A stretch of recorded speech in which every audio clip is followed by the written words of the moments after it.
हम सभी जानते हैं कि हमारे भारत का इतिहास सबसे प्राचीन है और यहाँ तक कि सारा विश्व जब गुफाओं में आदि मानव की भांति खानाबदोश जीवन व्यतीत करता था, उस समय हमारी संस्कृति चरम पर थी। हम वो जीवन जी रहे थे जिसकी आधे से ज्यादा विश्व को भनक भी नहीं थी। हम तकनीकी, सामाजिक, राजनीतिक, धार्मिक और सांस्कृतिक रूप से जितने अग्रिम थे, उसका अंदाजा तो हम यहाँ हुए अनेकों आविष्कारों से पता लगा ही सकते हैं। दोस्तों, आज का विज्ञान जो खोज रहा है वो तो पहले ही हमारे ऋषि मुनियों द्वारा खोजा जा चुका है। अंतर केवल इतना है कि आधुनिक विज्ञान उन्हें अपनी खोज बता रहा है। और दुर्भाग्य की बात तो ये है कि हम भारतीय ही अपने महान आविष्कारों को नहीं जानते हैं। तो आज के इस वीडियो में मैं आपको भारत में हुए उन महान आविष्कारों के बारे में बताऊंगी जिनका लाभ आज भारत सहित पूरा विश्व उठा रहा है। परमाणु बम कितना घातक है ये हम सभी जानते हैं और आज पूरी दुनिया जॉन डाल्टन को परमाणु जनक के रूप में जानती है। पर वास्तव में परमाणु सिद्धांत की खोज 6वीं सदी ईसा पूर्व आचार्य कणाद ने कर दी थी। यहाँ तक कि इनके नाम पर ही सूक्ष्म धातु को कण नाम भी दिया गया है और जॉन डाल्टन की अवधारणा ऋषि कणाद की संकल्पना से काफी मेल खाती है। तो दोस्तों, परमाणु की खोज ऋषि कणाद ने 2500 वर्ष पूर्व ही कर दी थी।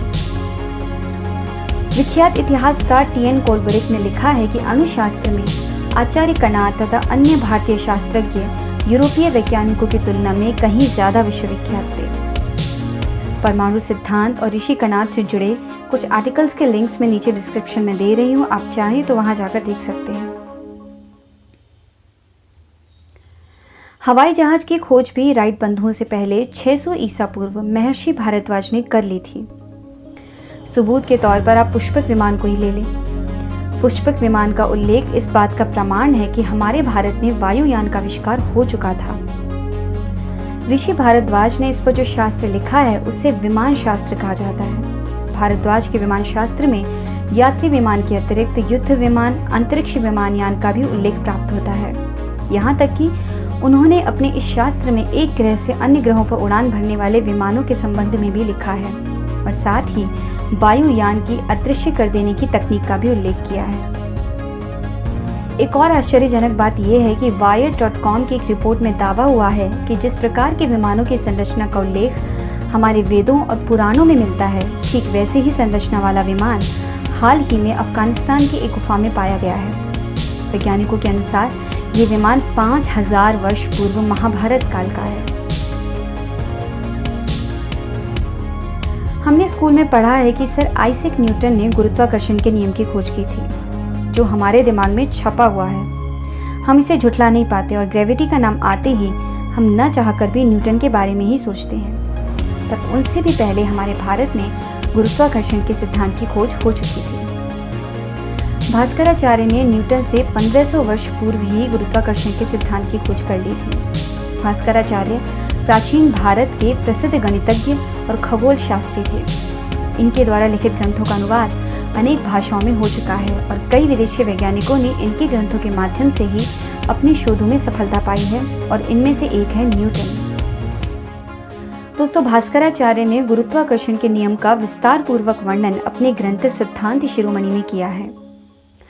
गुरुत्वाकर्षण के नियम के संबंध में उन्होंने लिखा है कि पृथ्वी आकाश के पदार्थ को अपनी शक्ति से खुद की ओर खींचती है और इसी कारण आकाशीय पिंड भी पृथ्वी पर गिरते हैं। यहाँ तक कि देश के प्रमुख वैज्ञानिकों में से एक और इसरो के पूर्व अध्यक्ष जी माधवन नायर ने भी इस सिद्धांत के लिए कहा है कि हमारे ग्रंथ संस्कृत में होने के कारण हम इन्हें अच्छे से समझ नहीं पाए, पर हमारे शास्त्रों और पुरातन ग्रंथों में कई आविष्कारों पर पहले ही ज्ञान खोजा जा चुका है। दोस्तों, रथों के उपयोग के बारे में तो हम हर जगह, हर पुराण और प्रत्येक ऐतिहासिक कथाओं में पढ़ते आ रहे हैं। आज से 5000 वर्ष पूर्व महाभारत का युद्ध हुआ, उससे भी पहले रामायण में युद्ध की चर्चा हुई है और जिसमें रथों का वर्णन भली भांति किया गया है। कर्ण के रथ के पहिए का धंस जाना और भगवान कृष्ण का रथ के पहिए का शस्त्र के रूप में प्रयोग करना इस बात का प्रमाण है। पर हमारे पश्चिमी विद्वान पहिए के आविष्कार का श्रेय इराक को देते हैं, जहाँ रेतीले मैदान है, जबकि इराक के लोग 19वीं सदी तक रेगिस्तान में ऊंटों की सवारी करते रहे थे। हालांकि पहिए का आविष्कार महाभारत और रामायण काल से पूर्व ही हो चुका था। विश्व की सबसे प्राचीन सभ्यता सिंधु घाटी के अवशेषों से प्राप्त खिलौना हाथगाड़ी भारत के राष्ट्रीय संग्रहालय में प्रमाण स्वरूप रखी है। इससे हमें ये पता चलता है कि पहिए का आविष्कार इराक में नहीं बल्कि भारत में हुआ था। निश्चित ही बिजली का आविष्कार थॉमस एडिसन ने किया है, ये पूरी दुनिया जानती है। लेकिन एडिसन ने अपनी एक किताब में लिखा है कि एक रात में जब संस्कृत का एक वाक्य पढ़ते पढ़ते सो गया, उस रात मुझे स्वप्न में संस्कृत के उस वचन का अर्थ और रहस्य समझ में आया, जिससे मुझे बिजली उत्पन्न करने में बहुत मदद मिली। दोस्तों, एडिसन जिस संस्कृत वाक्य का उल्लेख यहाँ कर रहे हैं वो वाक्य अगस्त्य संहिता नामक ग्रंथ से लिया है। महर्षि अगस्त्य राजा दशरथ के राजगुरु थे। इनकी गणना सप्त ऋषियों में की जाती है और ऋषि अगस्त्य ने ही अगस्त्य संहिता नामक ग्रंथ की रचना की। इस ग्रंथ में विद्युत उत्पादन से संबंधित सूत्र मिलते हैं। इस सूत्र में लिखा है कि एक मिट्टी का पात्र लें, उसमें ताम्र पट्टिका डालें तथा शिखी ग्रीवा डालें, फिर बीच में गीले काष्ठ पांसु लगाएं, ऊपर पारा तथा 10 लौष्ठ डालें, फिर तारों को मिलाएं तो उससे मित्रा वरुण शक्ति का उदय होगा। अगस्त्य संहिता में बिजली का उपयोग इलेक्ट्रोप्लेटिंग के लिए करने का भी विवरण मिलता है। उन्होंने बैटरी द्वारा तांबा, सोना या चांदी पर पॉलिश चढ़ाने की विधि का भी आविष्कार किया था। इसीलिए अगस्त्य को कुंभोद्भव मतलब बैटरी बून भी कहा जाता है।